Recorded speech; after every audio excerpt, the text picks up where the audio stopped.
在座各位大家好，現時香港中學會以成績分班嚟應對學習差異，然而淨係以成績等於學習差異去理解，已經係極之過時嘅諗法。優質學校改進計劃嘅呂斌博士指出，普通嘅成績統計只係俾到個好粗略嘅面貌，根本掌握唔到學生真正嘅學習需要。真正嘅學習多樣性係闊到包括文化背景、學習興趣、風格、社經地位同埋先天能力。簡單嚟講，偏科生、跨境學生、亞氏保加症、動覺型學習者，佢哋全部都可以係精英，需要唔同嘅教學方法，但係成績分流永遠只係睇到分數上嘅成功。中學教育課程指引第5冊明文規定，照顧學生多樣性唔係淨係縮窄成績差異，而係要令所有學生盡展所能，發揮自己嘅長處。今日用單一標準嚟劃分學與教，到底係真正嘅因材施教，定係純粹嘅行政懶惰？將學校變成冰冷嘅篩選工廠，故此今日衡量辯題準則在於以單一標準分班是否有利照顧學生多樣性，真正進展學生所能。我方堅決反對辯題原因有二：第一，標籤效應摧毀動機同效能。喺學習動機上，當學生被學校官方貼上差班標籤，潛意識就放棄。香港青年協會2023年中學生開學適應調查顯示，超過40%受訪中學生壓力極高，主要原因正係學業成績比較，分班制度搞到精英班嘅同學驚跌出神壇，普通班嘅同學自暴自棄，兩頭唔到岸。喺學習效能上，按總分班對偏科生嚟講，直頭係制度上嘅剝削。哈佛大學學者托德羅斯喺《平均的終結》提出能力鋸齒狀理論，指出人類才能好似狗牙咁高低起伏。你試諗下，一個數學90分、英文20分嘅天才，總分一拉低就硬生生被掟入差班。理科進度就被刻意拖慢，完全扼殺咗佢嘅數學天分。結果叻嘅科被拖慢，弱嘅科更加冇心機讀，用一刀切總成績嚟掩蓋偏科生嘅單科優勢，完全係違背咗教育局嘅進展所能嘅指引。第二，單一標準加劇教育不公，有方將成績同學習多樣性畫上等號，強行簡化複雜嘅教育現實。事實上，比單一成績更好嘅多元模式大把，好似香港張振興伉儷書院已經按學生學習風格做多元分組，外國好似芬蘭同瑞典更明文拒絕成績分班，改按社會背景混合編班。多元標準絕對行得通，相反死守成績分班只會帶嚟災難。經濟合作進發展組織2022年報告講到明，採用按成績提早分班，唔單止冇助提升整體平均分，反而會將不公差距大幅拉闊高達25%。睇返歷史趨勢，波蘭由1999年教育改革開始，全面廢除初中成績分班，改行混合編班之後，弱勢學生分數大幅反彈，整體國際排名不跌反升。事實證明，擁抱多元標準先至係教育嘅真正出路。最後，請問有方兩條問題：第一，點解其他學習差異你哋唔去分班處理，偏偏淨係用成績將人分等級？係咪其他差異你哋就當睇唔到？第二，數據確證成績分班只會拉闊不公。請問有方，你哋死守單一分數，將同學強行隔離，係咪寧願為咗行政方便，都要親手剝奪學生嘅公平發展嘅機會？係定唔係？多謝各位。正科主辯發言時間為3分43秒，無超時無需扣分。接住有請反方主辯，你有4分鐘嘅發言時間，準備好請先向計時示意。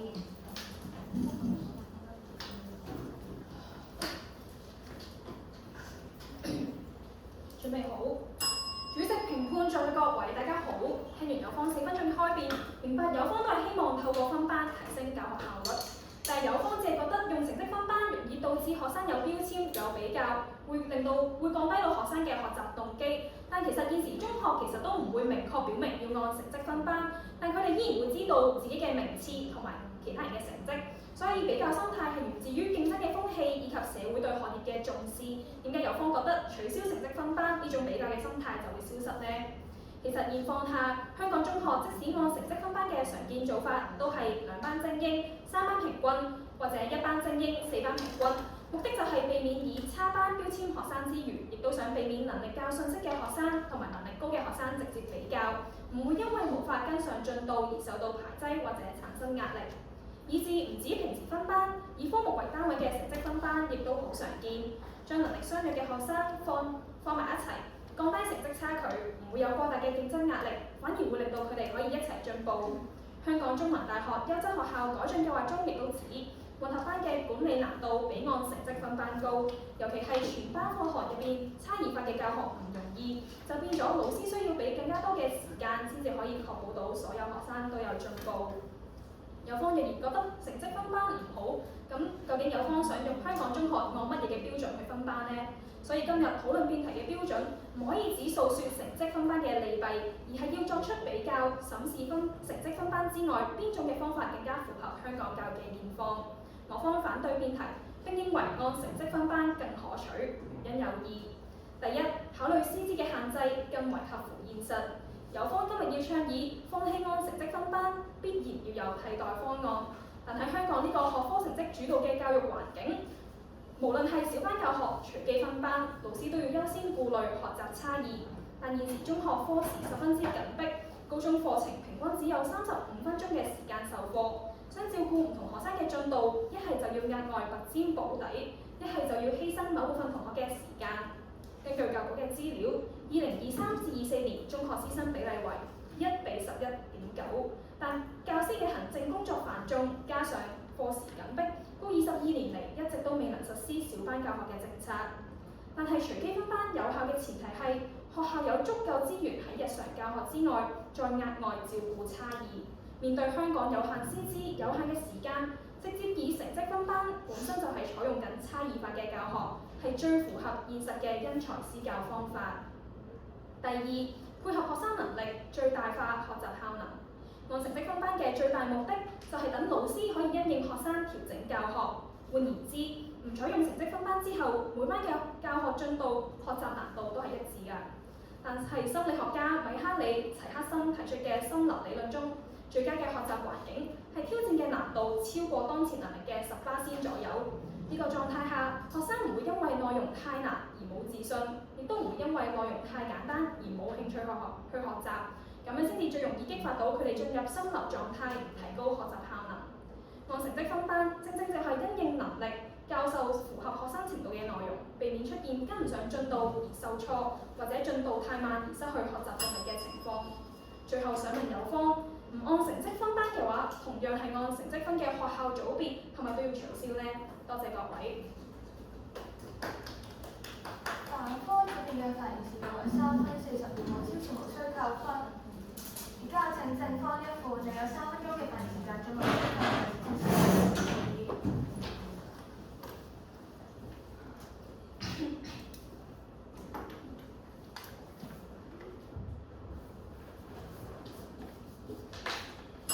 主席、評判在座各位，有方啱啱話按成績教先係因材施教，分數低嘅結果唔係代表佢嘅學習特性。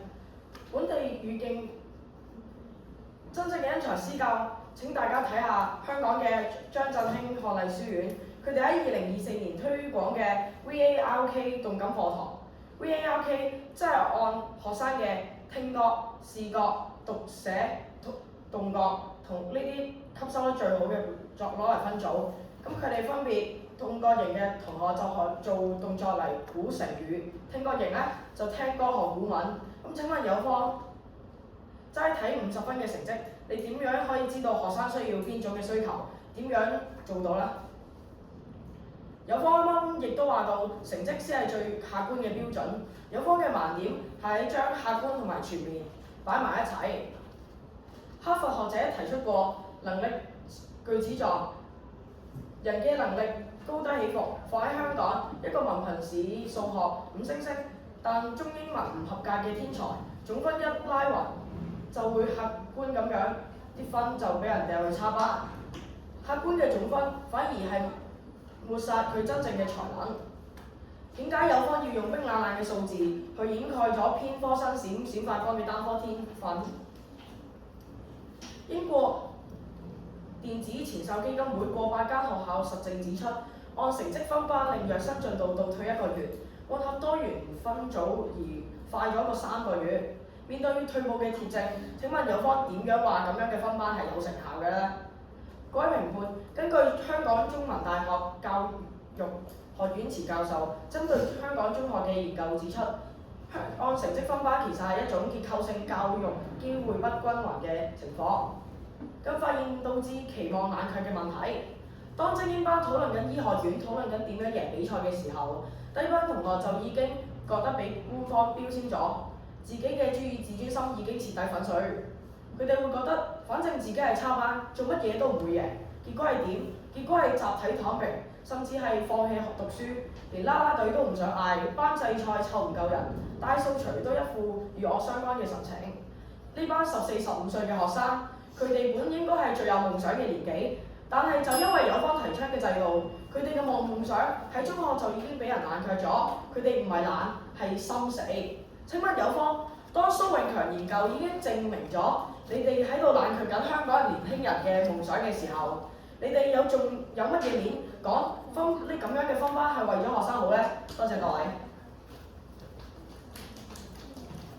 方一副嘅提示為2分50秒，無超時無需扣分。接住有請譚方一副，你有3分鐘嘅提示時間，請先向腳程處理。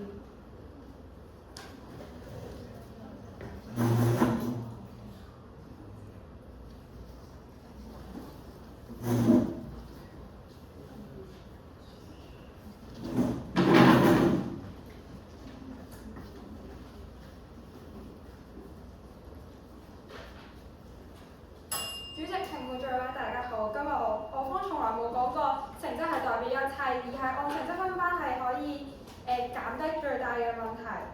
有方話成績較差嘅班別咧，就會令到個風氣更加差啦，學習嘅能力、學習嘅動力會更加少啦。但係而家個問題就係、如果我唔中意讀書，係咪全級第一坐喺我隔離，我都會讀快同強，成績猛進呢？但係顯示咗成績分班嘅同學學習風氣係冇必然嘅關係。按照有方嘅邏輯，係咪而家連第3組別嘅學校嘅學習風氣比起第1組嘅學習風氣更加差咗？咁啊第3組嘅學生注定入唔到大學呢？有方不斷貶低反對按成績分班嘅制度，但全場都冇講過要用咩方法嚟分班。咁點樣同有方做到比較呢？我點知取消咗成績分班同有方講過嘅係咪真係有分別呢？有方話標籤化學生，首先我方主編已經講咗，香港普遍學生分班都係以2班精英班、2班嘅平均，或者1班精英班、4班係平均，根本冇講過係會標籤差嘅學生。其次，難道冇跟成績分班嘅學生就會俾人標籤？而家功課都有輔導班、有補底班，都會俾追唔上嘅學生額外補課。按照有方嘅邏輯，咁樣都係標籤緊佢哋，係咪連呢啲都要取消晒，由得佢哋自生自滅呢？其實有方完全未解香港教育現況。香港教育專業人員協會副會長係田中格都指出過，一名普通嘅教師唔單止需要備課、教書、寫報告，課活動都係由老師親力親為，仲要揾時間處理唔同嘅雜務、處理文書、收回通告、收錢、巡邏等等大小都係由老師自己一手包辦。所以而家即使香港嘅師生人手比例喺國際上雖然唔係比較緊缺，但係喺香港嘅課程內容都係冠絕各地，以致老師嘅工作量極大，所以香港先會採用按成績分班嘅制度，將相近嘅能力學生放埋一齊，等老師更容易掌握唔同嘅教學節奏，唔使左就右就。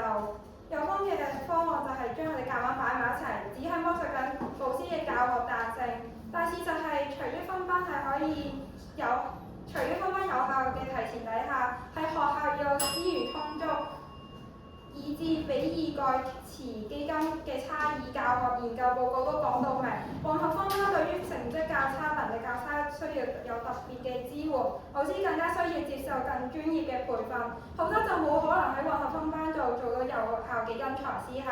最後想問有方，而家連小班教學嘅資源都冇，仲點樣去做到混合分班呢？多謝各位。譚方一副嘅提示為2分56秒，之前無需扣分。跟住有請鄭方2副，你有3分鐘嘅發言時間，準備請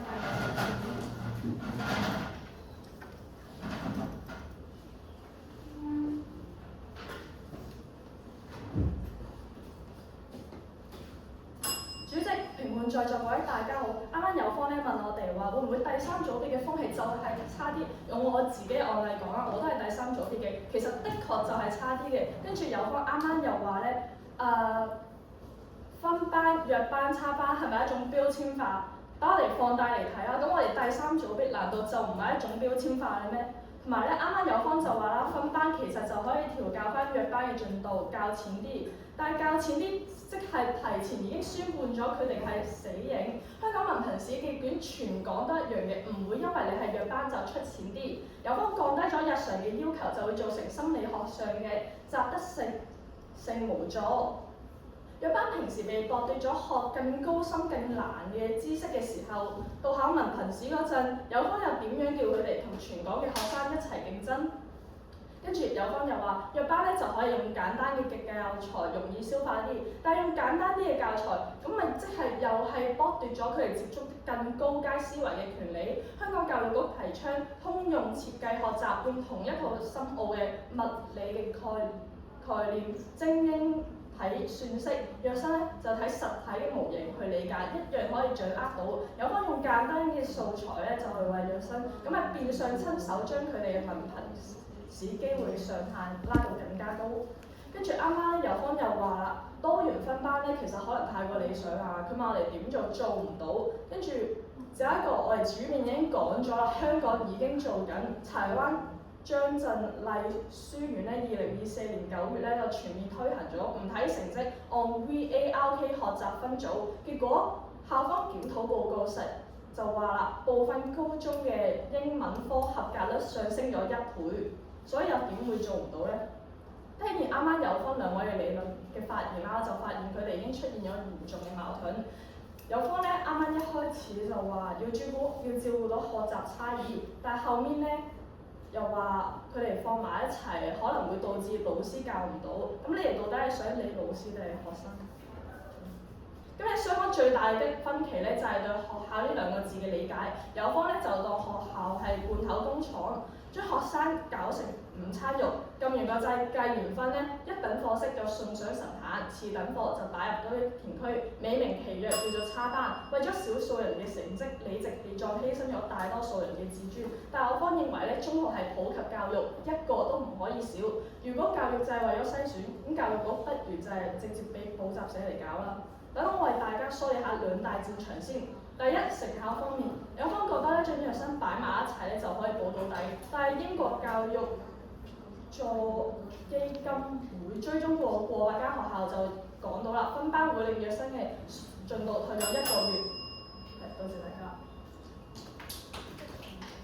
正方二副嘅發言時間為3分03秒，無超時無需扣分。跟住有請反方有3分鐘嘅發言時間，準備請向。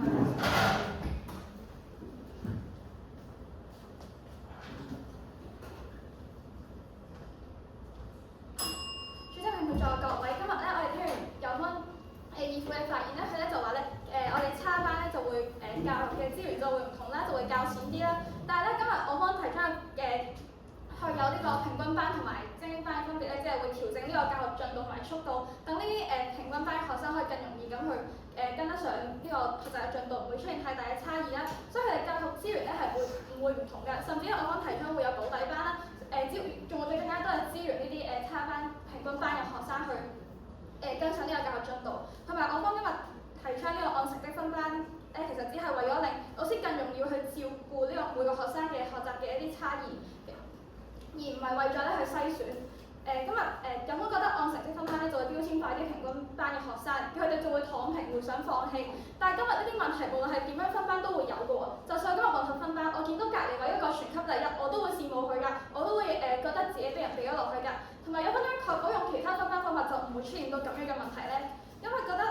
有方覺得差生會放棄，會躺平。我哋今日學習環境的確可以影響到學生嘅學習態度，呢點我都好同意㗎。但係難道今日成績好嘅學生就唔會比成績差嘅學生拖慢學習進度，甚至佢哋嘅學習態度會變差咩？有方淨係見到差生會變好，咁成績好嘅學生有方係咪又唔理啊？有方唔係話要講句要公平咩？其實今日冇按成績分班都會有學生俾人標籤嘅情況，就算今日好似有方咁樣混合或者小班教學咁樣分班都好啦，成績差嘅學生照樣俾人標籤，同精英班同按成績分班根本就冇關係。所以要解決標籤化嘅問題就係應該要有學校去教學生唔好標籤同埋歧視人哋啊嘛。有方今日咧好為能力差嘅學生去着想，或者偏科生去着想嘅喎，所以佢哋學得更加好，更加融入，跟住仲可以用啲貼合佢哋自己嘅需求去提供一啲學習嘅方案。但係你不妨貼地思考一下，想像你係一個能力優異、成績名列前茅嘅高中學生，明明我已經學識晒全部嘅知識，掌握晒全部知識啦，但係因為隔離位嘅同學學極都唔明，題目做極都係錯，所以老師咧就唔可以開新一課書去教大家，要大家等埋佢。係嘅，呢一種混合模式的確令我哋明白每個人有能力差異，我哋都尊重呢啲成績比較差嘅學生，我都唔介意教佢功課，同佢一齊温書，但係做幾日就要考文憑試啦，本身已經夠高壓，見到進度落後緊佢。已經落後緊啦，有方仲要我多多包容，真係要等埋佢，其實真係愛莫能助。理想能力好同差嘅學生一齊學，咁我搞個學習研討小組都得㗎，咁樣都唔會有標籤化嘅出現㗎，佢哋都可以有做到交流，咁樣先至係真正俾大家係一個公平嘅平台下互相學習，唔會俾人標籤化，唔會有放棄有躺平嘅諗法出現，而唔係有方咁樣假共融擺埋一齊就當係做咗嘢。多謝各位。高二副嘅發言時間為2分50秒，無超時無需扣分。接住會進入自由辯環節，雙方各自有3分鐘嘅發言時間。先入請正方派出1位辯員發言，正方準備好多人可以向計算事宜。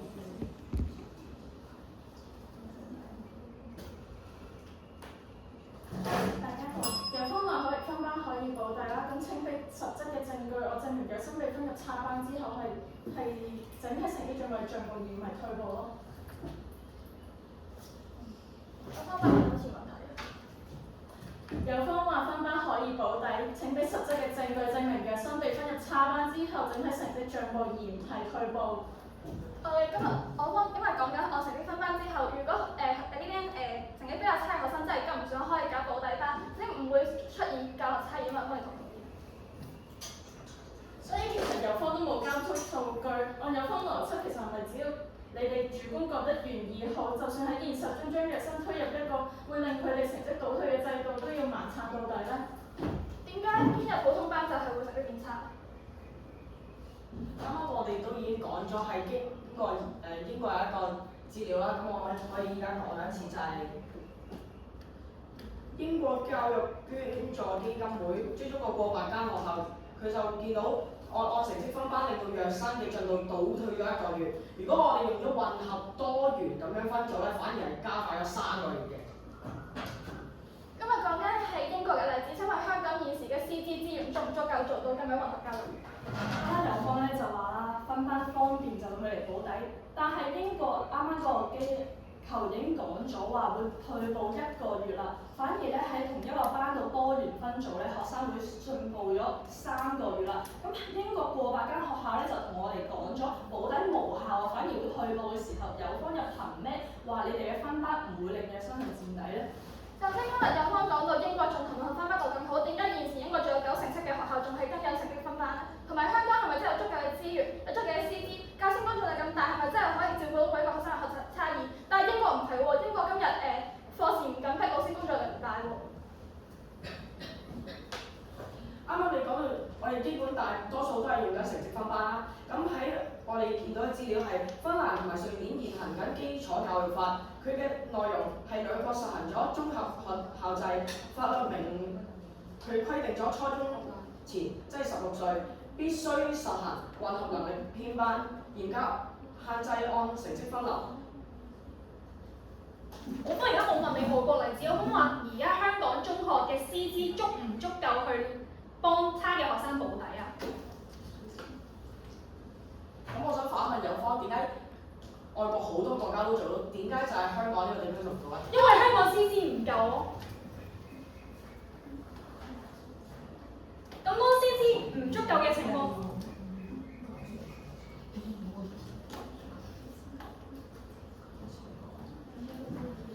啱啱我哋前面都有講過，我哋香港係有一個實質嘅案例係做到嘅，就例如啱啱講到嘅呢個張振興學藝書院，按照呢個將學生分為唔同嘅組別，由佢哋真係有明顯嘅進步。今日我方只係講嘅一個個例，係咪每間學校都係有咁足夠嘅資源去做呢樣嘢？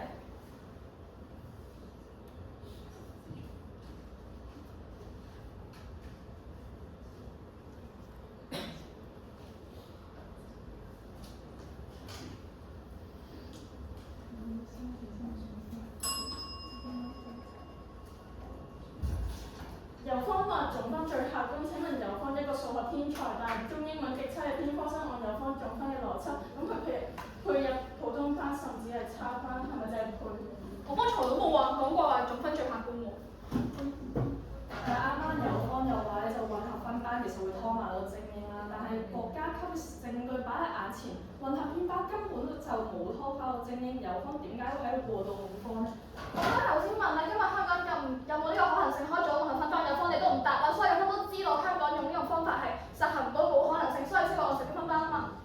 咁有冇數據可以證明到香港根本做唔到咧？正方發言時間已經用盡，反方仲剩餘1分51秒，你哋可以自由發出一位辯員用盡餘下嘅發言時間，最後請先生繼續試。因為咧，我方轉變行出嚟已經講過，香港嘅師生比例係1:11.9，香港而家目前教師工作量大，資源不足，師生比例唔平衡，所以今日有方講要混合教育定係無論係混合教育定係小班教學，香港根本就冇呢個足夠嘅師資去做呢樣嘢，根本就冇可能性。今日有方其實自己都冇答到啦，我方問香港現時師資唔足夠，做唔到冇可能性，仲點樣行到有方嘅方案？有方自己都知唔識答，所以有方都明白香港今日根本就實行唔到有方想要嘅混合分班，而我哋今日選擇按成績分班自己一個自尊嘅制度，咁老師就可以更加容易去照顧到每一個學生嘅學習差異啊嘛。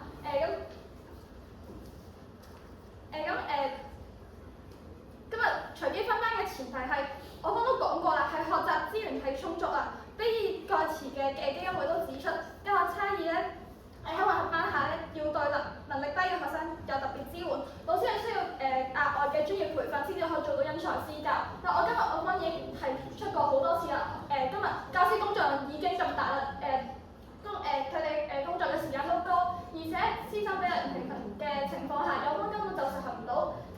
所以我方先會選擇按成績分班嘅制度，而我哋都想每個學生會嘅差異被照顧到，我哋都唔想有學生俾人歧視，但係我方都想會有小班教學啊，咁咪容易照顧到每一個學生嘅差異咯。但係喺香港而家根本就行唔到呢個制度啊嘛，多謝各位。自由辯論環節結束，而家雙方各自有1分鐘嘅結辯準備時間，現在可以開始。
而家先請反方結辯作結，你有4分鐘嘅發言時間，準備請先向繼呈示議。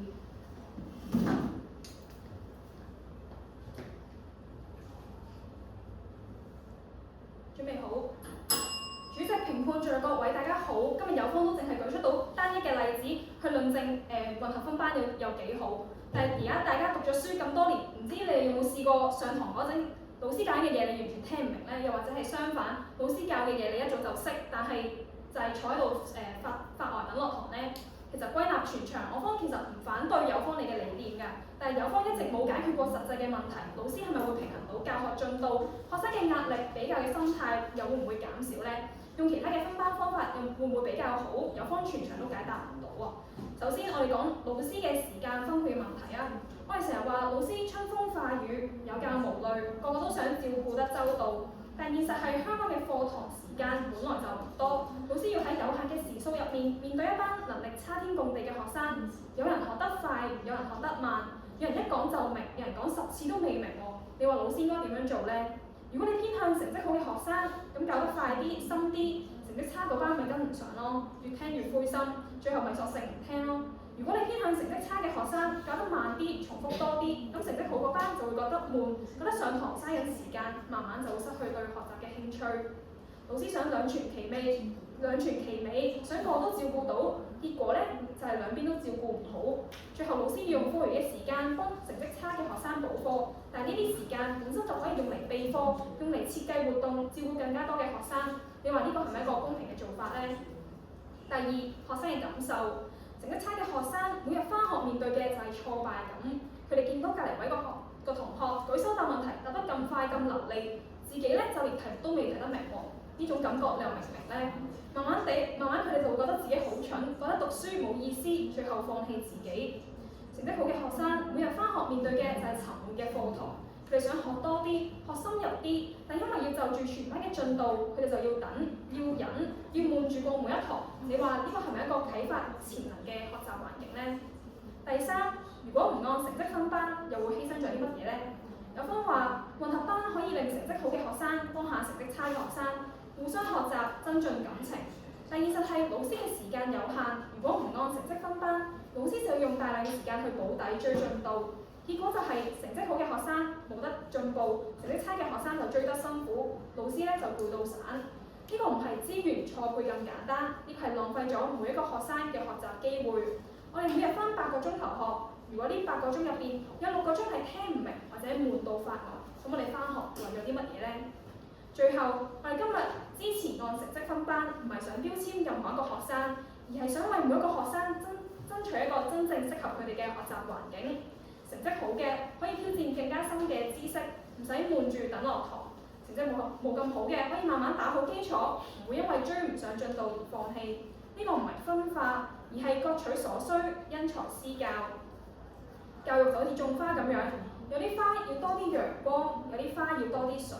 如果你將所有花擺喺同一個盤，用同一種方法去照顧，結果只會有啲枯死，有啲就生得唔好。我哋需要嘅係一個可以因應每朵花嘅需要去調整嘅環境，而按成績分班，正正就係呢種因材施教嘅第一步。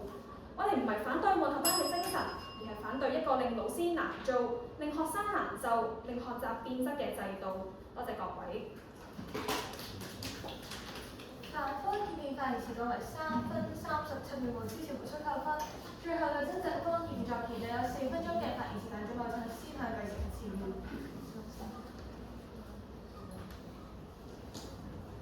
主席、評判在座各位大家好，想像一下，如果愛因斯坦今日喺香港讀書，會發生咩事？佢係8年1遇嘅數學同物理天才，佢細個語文能力極度惡劣啊！喺香港，愛因斯坦只會因為總分被拉低而被無情咁掟入差班，從此佢日日淨係可以被逼讀最淺嘅數學教材，被當作讀唔成書嘅問題學生。由方今日嘅底層邏輯就係用一條冰冷嘅總分平均線去強行切割活生生嘅學生，為咗貪圖行政方便，有分美其名叫做因材施教，實質上根本係扼殺天才，倒冇庸才。今日油方都有話過香港師資唔夠，但就算有足夠資源，其實都冇用，因為根據香港中文大學教育研究所指出，將弱生集中喺編班會摧毀教學環境，老師上堂要用80%時間嚟維持秩序，根本冇空間教學，久而久之，連老師都會受標籤效應影響，產生極大嘅無力感，都覺得教嚟嘥氣啊！今日雙方唯一嘅共識係大家都承認有差異，都希望可以好好照顧佢哋。但係通往呢個目標嘅道路，雙方嘅邏輯同價值觀出現有3個無法跨越嘅分歧。分歧一，成效之爭，究竟係保底定係井底？今日油方最大嘅邏輯謬誤係一廂情願嘅負負得正。油方以為將成績差嘅放埋一齊，老師較前啲，佢哋就會自動追到進度。但數據確實，英國過百間學校證據指出，按成績分班，剝奪咗弱生同齊互動嘅機會，令佢哋進度倒退1個月。相反，我方保留混合班，整體進度反而加快咗3個月。油方口口聲聲話保底，實質推人落井底啊！我方堅持行多元，學生進步更完全。面對退步嘅證據，確實油方所謂嘅成效咁係自欺欺人。分歧二，心理之爭，究竟係保護定係標籤？油方第二個謬誤叫做掩耳盜鈴。油方話差班冇叻人，冇比較就冇傷害，弱生可以互相扶持，錯啦！最大傷害正正係來自學校官方標籤嘅劣等生標籤。中介教授證實呢種隔離會引發期望冷卻，令學生出現破窗效應。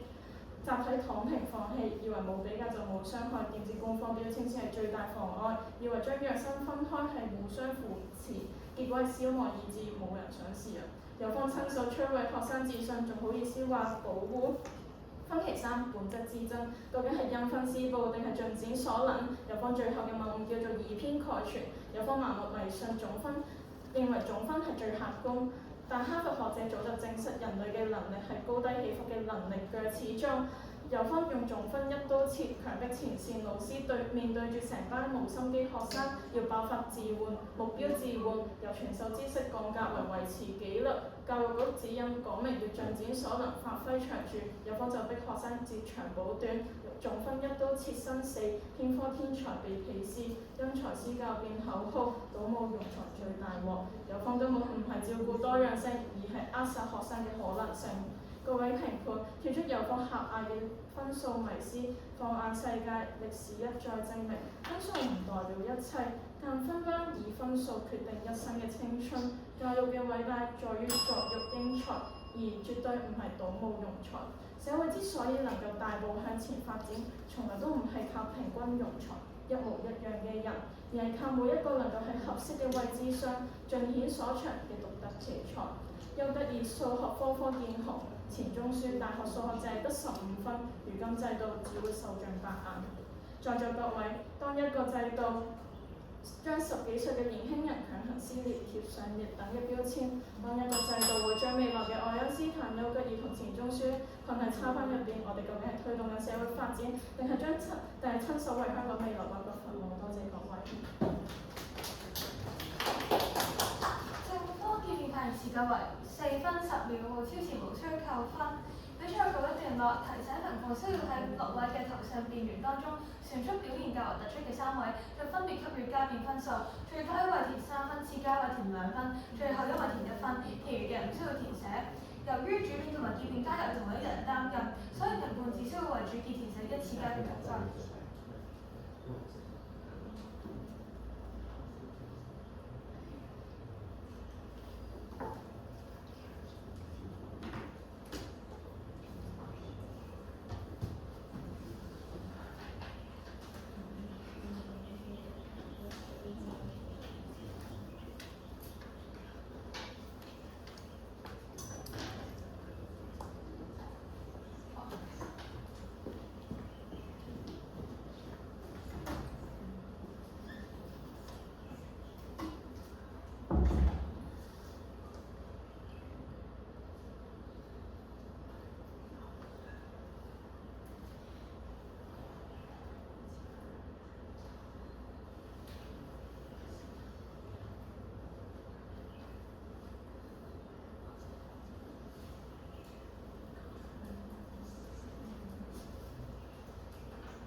荃灣聖方濟中學中文辯論嘅教練黃文浩先生就對在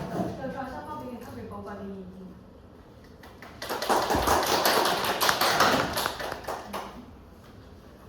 首先多謝各位邀請，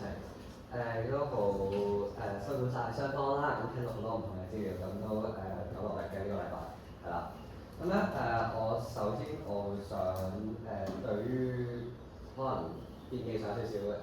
comment先啦。咁第一係雙方4位嘅副辯啦。我會覺得係做一啲 report 圖嘅時候咧，可以有少少組織，係啦。咁咩叫組織咧？就係純粹可能係俾評判知道你慳咗啲乜嘢。咁唔難嘅，純粹係同你講翻，第一我要慳呢樣嘢，第二我要慳呢樣嘢，第三我要慳呢樣嘢。唔係，如果你哋就出嚟咧，我知道你想慳好多嘢，我知道你哋好心急想去矯正嘅話，就可能去做一啲駁論。咁但係你都要俾評判知道你駁緊啲乜先，係啦，同埋你俾評判知道你幾時先駁完你第一個 point，然後去到第二個 point 再駁 ，OK。咁唔係嘅話，你哋一下就講好多咧，評判好難消化，咁評判都好難去知道你哋幾時邊個講答邊個講啦，係啦。咁咧亦都對於 theory 嗰度咧，我再 comment 少少先啦。咁咧我一開始應該係正方問條橋，然後反方就聽唔清楚。咁咧即係如果我係你啦，就算我聽唔聽得清楚，我都會先問咗人哋條 Q 先嘅，係啦。因為 theory 方就係你有條 Q 係問人哋啊嘛。咁如果你去問人哋即係我覺得呢個係一個拖時間 OK 嘅。咁但係你一開始你要去扮咗你自己嗰個theory 交寫嘅時候，你一定問人哋條 Q 先，而唔係問人哋重複人哋條 Q。OK， 咁呢樣嘢比較重要嘅。係啦，咁比較少少 comment 俾正方啦。咁聽到正方係 theory 嘅時候咧，係攞兩份嘅資料嘅。而呢兩份資料咧，其實前場已經提過㗎啦。咁點解最後尾反方會剩咗好多時間咧？我覺得就係呢個位，就係因為你正方花太多時間去重複去讀翻嗰份資料出嚟。兩個唔同嘅做法。第一，你開始講前場，我哋已經講過呢一樣嘢，又直接俾個結論，係啦。即係我知道呢個係一個論據嚟嘅，係啦。咁但係 theory 就係個節奏要快啊嘛。咁如果你慢慢去講論點論據論證的話，咁你不如直接俾個結論我，係啦。你直接俾個結論去要求你論證，其實呢個節奏比較快，係啦。咁因為我聽到你兩份唔同嘅資料啦，咁呢兩份資料咧，時常講啊，咁可以好快咁總結呢份資料想講啲咩嘢就講出去啦，唔需要讀，係啦。咁因為我都欣賞反方去駁呢份資料嘅，但係咧可以做少少。因為佢呢份英國嘅 info 冇記錯的話，應該係一附嗰陣已經有講過㗎啦，係啦。咁我覺得你哋去攤外國例子咧，都係攤得唔 OK 嘅，係啦。因為有差異啊嘛，外國同埋香港，所以唔應該攞外國嚟同香港。咁但係如果佢一附已經講一樣嘢嘅話，我覺得反方一或者反方二附嘅時候，就要走出嚟攤例子，而唔係去到 free 啲人哋慢慢講緊資料嘅時候，你先再嚟攤。咁呢個位，但係我覺得係攤冇問題嘅，冇問題嘅。純粹係時間嗰個位可以掟翻前少少啫，係啦。咁咧亦都去到正方有我即係有個位置啦，就係你哋就停咗，係啦。咁呢個位咧比較尷尬嘅，點解？因為其實個時間一直都計緊嘅。咁如果你突然間停咗的話，其實即係個時間計緊，但係就唔係一個好蝕底咯。係啦。咁如果你真係諗唔到反方問緊啲咩嘅，唔緊要，重複問反方問嘅問題咯，係啦。但係如果你哋純粹係唔知道佢根本問緊啲咩嘅 ，OK， 或者唔識答佢哋問嘅問題嘅話咧，咁呢個我哋冇得計嘅，點都要避開㗎嘛，係嘛？咁你哋可以有啲保底嘅 Q， 就可能係比賽之前你就可能寫定一兩條，係你要驚答唔到人哋嘅時候，係一個即係為自己去一個補救啦、急救啦，同埋就你咩時候就攞一條 Q 出嚟啦，係啦。咁就可以避免自己唔會俾人哋問到停咗喺度啦，係啦。咁我亦都講多少少戰場上嘅爭執啦。咁我先講兩方嘅主線啦。我覺得主線上咧都係平鋪直敍啦。我覺得主線上都係冇咩爭拗點㗎啦。即係如果俾咗我答咧，我都會咁樣開主線㗎啦，係啦。但係有一樣嘢咧就係正方冇點樣去。我聽到嘅戰場得兩個嘅啫，一個係標籤，一個係 CG。咁於是一個開咗一個啦，咁樣樣。正方就比較少跳入去對方打 CG 呢樣嘢嘅。大多數都係攞外國例子嚟攤嘅成效，但係冇直接走入去個 CG 嗰度。咁呢個於是對於你哋去處理一個戰場嘅時候咧，都係會比較少睇啲嘅，係啦。咁反方咧，我覺得對於戰場嘅處理係比較好啲嘅，因為你哋應該係去 practice 嘅時候都已經估到啦，對面一定會打標籤啦。即係你反方嘅背景一邊咧，就已經提過，我而家開兩間精英班、兩間普通班，就係避免標籤係咁，呢個做得好嘅，係啦。咁但係你知道對面如果成個主線都係打標籤效應的話咧，咁你就可以主一邊有一個好啲嘅推論，係係啦，就可能反方先講我有兩個咁樣嘅語法啦，然之後一副就開始慢慢慳，二副就慢慢慳，咁樣就可以有一個完整啲對於標籤效應嘅一個反駁啦，係啦，咁少少 comment 就係俾翻正方啦，有啲時候咧就係、我知道你去開一個戰場咧係咁問佢哋嘢，係咁質疑佢哋佢點樣處理標籤啦等等，但係同時間對住開出嚟嘅戰場，你都必須要去處理，唔係迴避，係啦，就例如人哋開一啲對於師資嘅師資限制啊等等嘅時候，你哋有冇啲真係一啲方案可以解決到嘅咧？係啦，即係我哋去揾啲好多唔同嘅外國例子，有冇多啲香港本地例子咧？即係你講柴灣個例子，同埋講你哋嗰個有一個係 VAR 嘅係我查落嘅，我覺得呢個例子冇乜問題嘅 OK 嘅成效嚟嘅。咁但係如果係咁嘅話，你會唔會可以呢種類型嘅例子多少少嘅？係啦，即係可以主要係講翻用翻本地例子好啲，因為例子其實一定係本地會好過外國，呢個一定嘅。當我哋係講到冇得再揾嘅時候，我哋先會用外國例子。但係如果你第一樣嘢去揾嘅一定係本地，係啦。咁例子我自己對於例子有幾個唔同嘅見解啦。咁第一個最好嘅例子就應該揾本地有關呢份方案嘅資料。第二就係揾本地相似嘅資料。第三冇得再揾啦，先揾外國例子，係啦。咁唔係嘅話，對於3D 嘅時候，人哋喺度攤你話，喂英國香港根本都唔係行呢個學你攞呢個例子嚟講都冇用嘅時候，咁你哋咪蝕底咗咯，係嘛？咁如果係咁嘅話，咁不如你準備多少少對於本地嘅例子，係啦。咁俾翻少少 present 嘅comment 俾兩邊結面啦，因為我見兩邊結面咧，佢哋嘅 present 都係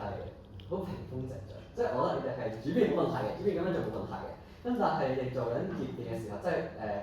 我之前都俾過好多唔同咁樣類似嘅 comment 啦。主一二，我想做嘅效果係説之以理，即係我要鋪嘅論證要好互相扣連嘅。咁但係結面，我想走出嚟嘅效果係動之以情，係啦。咁變相我要有一啲平鋪直敍啊，即係冇平鋪直敍啦，比較多少少係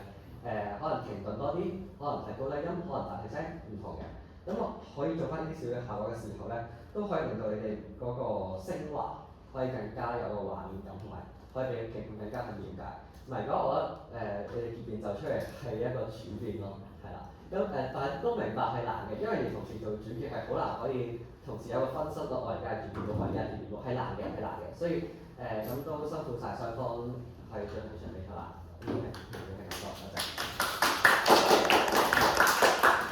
多謝黃文豪先生，接住有請學堂中面教練林永堅先生。大家好。呢條辯題咧有好多處理嘅方法，即係咧你講成效又得嘅，你講原則又得嘅，即係你即係大家知，如果今日完全唔係今日呢個處理，我純粹講緊我可唔可以咁樣對啲學生又 OK。咁咧我自己本身咧係不論喺分子上面判準啦，定還是以下落嚟嘅評語啦，都想尊重翻雙方今日嗰個處理方式。咁我就睇翻你哋今日講嘅嘢，用你哋今日想做嗰個方法，我覺得同你哋需要做到嘅嘢個分別係比較。不過喺講呢啲評語之前咧，第一件事想提雙方，下次再打，試下放低份稿多啲。點樣講咧？因為咧，我覺得今日雙方咧都真係好死守自己本身已經準備咗嘅嘢，令到咧，我覺得咧喺場比賽裏邊實際發生緊嘅事咧，你雙方掌握到嘅都比較少。因為咧有時咧，我覺得有部分我陣間落嚟提到嘅評語啦，係一啲你只要有聽場比賽，你會問到嘅問題嚟嘅。咁所以下次可以嘗試，我諗呢個我唔知呢個評語到底俾你哋定俾你哋教練啦，但係嘗試有翻少少自由度，我諗你哋本身有啲即係你天然地對個比賽嘅應對係會好啲嘅。咁咧，我今日我有以下喺聽完場比賽裏邊有以下嘅幾個我唔知可以叫疑問定還是係我覺得係一啲即係我判別嘅準則啦。咁我先講一啲我對正方嘅意見啦。第一件事就係我覺得正方咧全場都係冇好正式地交代到你嗰個所謂唔按成績分班之後嗰個方案係啲咩嘅。因為咧今日正方咧採取嗰個方式咧，你不經採用呢個制度嗰陣時咧，你係選擇咗你揀咗即係你即係當然你有個對照啦，呢個啱嘅。咁但係咧，你揀咗嗰個方式咧，就似乎即係你唔係想做到請大家咧，我哋隨機嘅分班，你唔係想咁噶嘛。其實咧，正方咧真正所論證嘅係話俾你聽，我而家應該用另一種嘅形式，我唔按成績，但我用另外一啲準則去分班。但係嗰啲準則具體係啲乜嘢咧？其實聽完成場唔係真係咁清晰嘅。咁我覺得呢個咧係需要更加多嘅篇幅，其實有啲未必係更加多嘅篇幅，可能係需要換一個方式去講清楚嗰件事。即係例如話咧，你哋舉嘅例子，我會體諒嗰樣嘢就係你哋舉張振興嘅例子，可能真係好難講呢類型嘅例子嘅事，如果喺香港嘅話，可能呢個即係可以參照到嘅唔係咁多。但係例如話，我而家我就用呢個例子去講，佢具體地到底按做嗰啲咩分法，詳細少少，講得清楚啲啦。我覺得個效果會會好啲，因為我今日聽完咗之後，我覺得都係即係我會知道你大約講咁樣咯。但係如果你要去到個地步係，我要靠佢嚟到去論證個成效嘅時候，你要預期嗰樣嘢就係非但止一定要講到出嚟，第二件事就係、今日我比較好彩一件事就係咧，反覆唔算太多問題呢方面。因為如果唔係嘅話咧，其實不論係你分班個準則係點啦，成效係點啦，各樣具體嘅做法係點啦，其實仲可以問多好多嘅問題，可以令到政方好疲於奔命嘅。咁所以我覺得呢個係自己本身嗰個説法上面要清楚啲啦。第二件事就係邏輯問題啦，就係、你舉咗一個反方案出嚟，等唔等於你嗰個反方案同按成績分班係矛盾嘅？即係因為咧，而家如果我同時嗱，因為咧我見尤其是喺正方咧，當你講緊話我而家，例如話不論係香港例子定還是外國例子，佢有好多形式嘅分班 ，OK， 又可以按好多條件分班。正方咧自己本身咧有個潛在立場就係、其實我啲分班咧越多得細越好嘅，因為咧你要照顧個差異啊嘛。咁而你覺得有差異唔係成績，係啲學生除咗成績之外，仲有好多副嘅差異嘅。咁所以咧理論上咧，即係正方生活中好似係冇即係反方問嗰堆咩資源啊、師資啊嗰堆問題，正方嚟講唔存在噶嘛，總之有得越細越好啦 ，OK。咁但係咧，我就用呢個前設，我就當我接受到，而家香港係真係有足夠嘅資源、有足夠嘅能力去做到呢件事嘅。咁但係而家我按照住啲同學，如果我可以按照住佢嚟嘅感官啦，按照住佢嘅學習嘅習慣啦，按照住佢家底啦，我都可以分到班嘅話，點解我可以同時按成績分班咧？咁我聽完係有個幾明顯嘅疑問喺度，因為如果你講到我款學習差異都可以照顧，都係靠得細啲同學個即係將佢分到越細份額越細緻越好嚟去照顧嘅話，咁成績應該係一樣嚟㗎。因為而家我一個即係我諗反方講嗰説法，你似明都未必冇反對啦，就係、我而家一個例如話喺學校裏面成績唔比前嘅學生，同一個學校裏面成績相對地唔理想嘅學生，其實個學習進度係唔同㗎嘛。咁如果你哋接受到所有其他嘢都係學習差異，所有其他嘢都應該照顧，或者都可以按嗰啲方式去分，咁點解唯獨是成績唔可以咧？咁尤其是如果正方嘅願景可以按照到咁細緻去分嘅話，咁而家我再按照住例如話，我而家頭先我用翻你啲例子嚟話，我比較即係我講得先，我係主要係靠例如話我靠嘅即我用翻你偏科例子可能容易啲啊，例如話我而家可能係我數學特別叻嘅，咁樣先算咧。我頭先你去開表識嘅例子係20分語文、80分、90分數學咁先算。咁我數學裏面再按照翻佢，即係例如話，可能我數學裏面再有中文叻嘅，但係英文唔好嘅學生，英文叻、中文唔叻嘅學生，如此類推，咁樣再細分嘅話，又點解唔可以？咁如果咁樣做嘅話，其實你都係按緊成績分班嘅。咁所以咧，我覺得似乎正方單純透過我有其他嘅分班制度，好似係冇排除到按成績分班嘅可能性，亦都冇排除到按成績分班嘅存在。咁所以呢個我覺得就要留意下。我覺得呢個即係比較大程度上可能係個準備上嘅問題。反方啊，反方咧一開始有樣嘢咧，我欣賞嘅就係咧，你有一開始講得好清楚咧，就係我哋要有個比較對象。即係我覺得呢個制度好定唔好咧，要同我選擇其他制度好定唔好做比較。咁頭先講過啦，咁即係啲唔同制度唔係完全對立嘅 ，OK， 咁所以你可能比較嘅係例如我而家可能係我比較緊另外一個制度又得，可能比較緊嘅係另外一堆制度都得嘅 ，OK。但係我欣賞你一開始有講到呢樣嘢嘅，但係咧如果咁樣嘅話咧，我俾反方嘅最大嘅疑問就係點解你今日會識得比較嘅咧？因為咧我聽完正方，尤其是前場嘅時候啦，我覺得正方係未交代到佢講緊啲咩嘅，但係咧你哋喺主一都係嘅喎，你哋咧一路好強調你需要去比較嘅時候咧，你又唔見你哋有好問清楚對面講緊啲乜嘢，因為當對面咧例如個方案未必好清晰嘅時候啦，成效未必好清晰嘅時候啦，你話對，因為甚至乎我哋聽翻嗰陣時都知㗎嘛，即係例如話到底而家我唔按成績分班，我見你哋有一句半句問過就係唔按成績分班，其實諗住點分班？佢其實冇答過嘅。但係你哋咧冇答過嘅時候咧，你又會照嘔咗一大堆你本身 prep 好咗嗰啲比較嘅標準出嚟。咁你同緊乜嘢比，令到你有你嗰堆利處咧？咁我聽完其實有同一個疑問嘅。咁當然啦，即係我如果要兩邊稱嘅話，咁一邊係 suppose 要交代嗰樣嘢，另一邊就話俾你聽，我要對照。咁與此同時咧，我要知道你講緊乜。咁我諗我個責任應該都會擺咗喺正方度，因為正方係有即係佢需要論述到佢嗰部分先嘅。咁但係我覺得反方喺你出你嘅反駁嘅時候，你要諗一諗個問題就係你其實講緊啲乜咯。咁所以點解我頭先話你聽下即係場比賽，點解我覺得咁緊要咧？就係我覺得有好多你今日即係你哋一啲比較 cap 好咗嘅反駁。你哋用一個陳述方式講出嚟嘅嘢咧，好多都係啲你應該問清楚先講嘢，但係問嗰部分今日就唔見咗嘅。咁呢個係第一個。第二件事就係咧，我頭先話咧嗰個方案唔清晰嘅問題咧，其實反方咧雖然喺個即係我話按成績分班聽落好似直白啲容易明啲啦，我覺得呢個可能少少先天優勢，但係其實我覺得反方自己本身交代你心目中嗰個按成績分班係咩一回事咧，其實都唔算話真係好清楚，呢個都係要留意下。因為咧，我見咧有部分説法上，因為如果你話按成績分班咁按分數好合理嘅聽落係咪？但係咧，當對面打你話俾你聽，即係有自由辯嗰次，佢打你嗰時咧，佢話按總分去分，咁就即係啲同學就其實你睇總分睇唔到啲乜嘢。嗰陣時咧，你哋起身嗰個小答法咧，又會話我按成績分班唔一定按總分嘅，咁咪點分法咧？嗱，其實唔係唔得嘅，即係例如我頭先話齋，好似你例如話你舉個例按。即係可能主科嘅分數佔重啲，即係我哋而家嚟講，實際上個制度都係咁噶嘛。例如小學升中學嘅時候，主科佔分高啲噶嘛。咁可能例如話我去到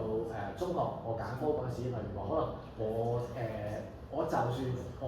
按成績分班都好，有精英班都好，可能都睇你而家嘅，如此類推咁樣啦，都會有啲唔同嘅調節嘅。所以得嘅，我按成績分班唔一定睇總分，我接受嘅。但係咁實際上係乜嘢咧？咁如果咁樣嘅話，你哋自己本身都要，我覺得你哋本身交代話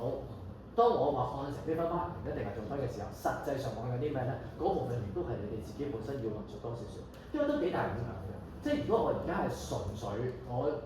舉個例啦，因為呢個可能超出咗你今日本身想講嘅問題。例如話按總分會有個咩比較明顯嘅一個標誌，就係例如我純粹想係睇嗰個學生整體嘅學習能力啫。咁其實用翻你哋講緊一啲行政效率上面嘅問題咧，睇總分合理嘅喎，因為我睇總分就係、咁你咁多科加埋個分越高，咁理論上你個整體嘅學習能力就越高啦。咁所以我就將你呢啲人掟埋一齊咯。咁如果你以我即係用翻你哋嗰個説法就係、例如話佢個總分裏邊嘅構成係點嘅咧？咁例如話佢會唔會英文特別好，中文特別差嘅咧？咁嗰啲你可能用翻你哋嘅説法就會係我行政上面處理唔到咁多啦。咁所以而家咧我淨係睇個總分，咁又 OK 嘅其實。咁但係如果唔係咁樣嘅話，我實際上要細分啊，咁我換句説話嚟講咧，你哋嗰個按成績分班咧，有機會嘅意思係我未必有按一個名次嘅分嘅，即係例如我可能我即係有甚至可能成到正方部分嘅説法就係我按成績分班，可唔可以我英文特別好嘅一班？可唔可以我例如話我例如可能係啲選修科特別好嘅一班，如此類推咁樣，或者類似選修科前有配上但即係類似咁樣。會唔會係咁咧？因為如果用翻你哋頭先講嗰啲物資保底嘅安排嘅話咧，有機會其實係咁嘅喎。即係可能啲學校好常見嘅就係例如話中英文唔好嘅同學會特別抽就做特別小班，咁有嘅喎呢啲。但係咧頭先呢啲説法咧就真係咧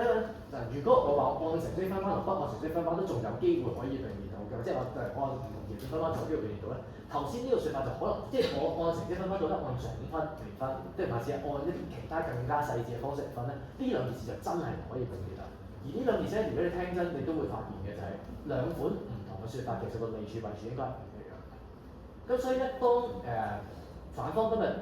回應嘅時候咧，我其實覺得即就咁聽，我覺得冇乜嘢，即係聽翻你啲稿，我覺得冇乜問題咯。但當到你回應嘅時候，其實幾顯示到實際上嗰個方案唔清晰嗰時候問題喺邊度？呢個下次我覺得必須要搞清楚。就算我諗每條辯題會唔一樣嘅，你會唔會喺個比賽裏面一定詳述晒你成個藍圖出嚟咧？未必一定，未必有需要。但係你自己唔可以唔一致，因為到你回應嘅時候咧，你一發覺有啲即係隱藏咗少少嘅一啲立場問題嘅時候咧，咁啱得咁巧俾對面抽中咗嗰陣時咧，你之後6年可能又會出現咗例如話自由辯啦，可能出現啲比較長篇嗰個時間，你會有啲好難面對嘅問題。咁呢啲會幾容易俾對面帶走，係咁所以就係大致上咁樣。Thank you。多謝林永謙先生，最後有請香港都會大學自主辯論隊隊員廖慧琪小姐。咁啱前面同你講咗好多份翻譯咁樣總結下啦。不過首先想講係你喺演繹上面，即係除咗主辯啦，除咗兩個主辯，我覺得即係主辯結構有嘅，但係喺度副辯嘅位置，即係你哋講出嚟反駁要補充嘅時候，我真係覺得有啲太亂啦，即係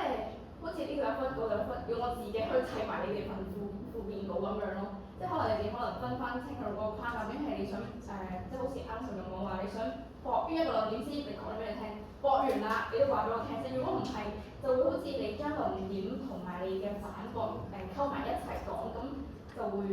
聽到啲辛苦咯。我哋就會喺度諗緊，係咪完咗啦究竟？咁喺內容上面就冇乜嘢啦。係想講正方先啦。咁你哋嘅標準咧，即係講話要多樣性，要多元性。唔可以太單一，但係咧聽到即係由主聽到結，聽到佢自由辯論都冇講到點樣多元性法咯，淨係聽到VLK 咁 VLK 之後咧係啦，咁應該講多啲究竟點樣先要多樣性？你想點樣分班先可以做到所謂嘅公平性咧？你可唔可以講到啲嘢之後，冇聽到嘅我，然後反方就講我先啦。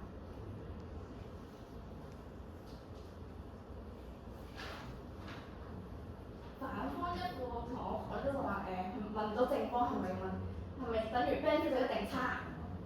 係咪咁問喎？係咯，我聽到咁樣，但係作為正方講一定係差，因為佢哋會講係有，佢一定會講話係有呢個標籤㗎嘛，所以呢個位講出嚟，我覺得係冇咁好嘅。而去到講一講自由辯論嗰度啦，自由辯論我有個問題，我想問正方，如果 dead air 點算？你 dead air 咗好耐。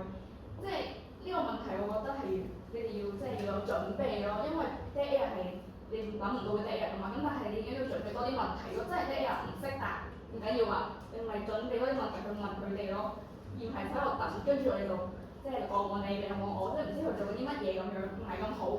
同埋正方你哋有講到，就係話嗰個偏方嘅問題。但係我淨係喺正方，淨係主辯聽到，然後就冇再講偏方問題點樣去解決啦。然後喺自由辯嘅時候你又唔講咯，所以我覺得主線推進呢個方面係冇咁好嘅，因為你好似講得前面，然後冇咗個尾。然後我覺得好多嘢咧都係喺結辯度出現嘅，好多資料啊，你結辯俾咗好多資料，但係點解自由辯唔出嘅？即係呢啲嘢咧自由辯可以出啦，有成效，即係去總結佢哋嘅分歧嘅時候，其實好多嘢都可以拎到自由辯去駁咯，即係補充翻個 dead air 嘅時間，其實好多嘢可以講嘅。然後我覺得反方嘅問題，即係自由辯論嘅問題就係、你有好多時間剩，你自己知道，好似成1分10幾秒咁樣，你好似冇用盡嘅，我聽到後面。然後你哋戰場一直就講緊師資問題點樣解決，但係政府一直都答你唔到喎。我覺得個篇幅太長啦，可以直接話佢唔識答，因為佢知道問題根本解決唔到，咁咪直接完咗呢個戰場，去開個新嘅戰場咯。因為你哋戰場唔會淨係得師資問題㗎嘛，你哋會講話你哋嘅本身兩精英兩平方呢個你哋又唔講落去，即係會蝕底咗少少咯。而主線上面就係、你好似駁咗佢哋，但係唔作結冇總結，然後最尾個剩翻個分零鐘又冇收割，喺度講翻啲主辯係一副嘅稿，即係重複咗前面所講嘅嘢咯，就會覺得好似你俾咗咁多時間嚟證，你唔知點樣去善用咯，好嘥嗰啲分零鐘，佢覺得係啲分零鐘可以係好有用，去總結下對方究竟有啲咩駁唔到嘅，對方有啲咩係唔識答嘅，其實可以作為喺自由辯論方面。同埋係啦，大家唔好咁依賴自己份稿件，因為辯論呢樣嘢好即係好有臨場嘅反應㗎嘛。然後發現你哋個個咧出嚟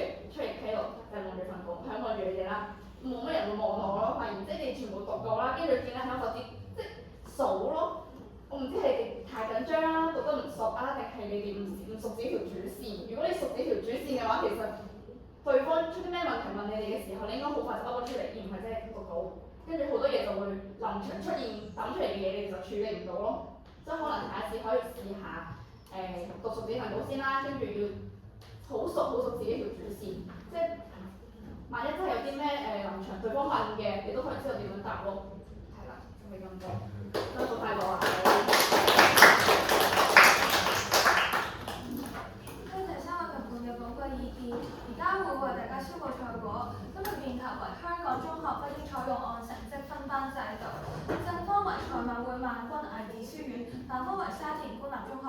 喺宣佈正式賽果之前，等我哋先宣佈今場比賽嘅最佳辯論員。今場比賽嘅最佳辯論員為反方二副黎子維同學。今場比賽將會以票數分勝負，正方得票為0票，反方得票為3票。換言之，比賽由反方沙田官立中學勝出。